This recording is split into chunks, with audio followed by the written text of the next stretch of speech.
நாம் தினமும் நாம ஜபம், அதாவது பஞ்சாட்சர மந்திரமோ சிவகாயத்ரி மந்திரமான தத்புருஷாய வித்மஹே மகாதேவாய தீமஹி தன்னோ ருத்ர பிரச்சோதயாத், இதை போல மந்திரங்களை கூறி வழிபடும்போது நமக்கு நிறைய நன்மைகள் கிடைக்கிறது. காயத்ரி மந்திரம் என்பது மிகவும் சக்தி வாய்ந்த மந்திரம், அதாவது பரபிரம்மத்தின் சமமாக இருக்கக்கூடிய ஒரு மந்திரம்.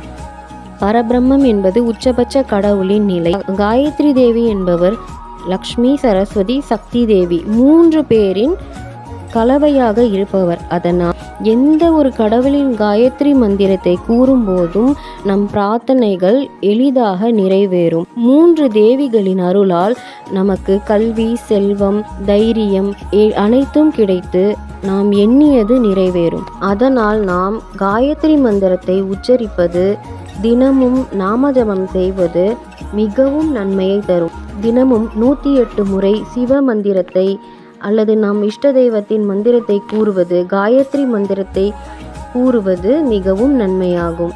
வாழ்விற்கு தேவையான அனைத்து வளங்களும் கிடைக்கும். ஓம் நம சிவாய. திருச்சிற்றம்பலம்.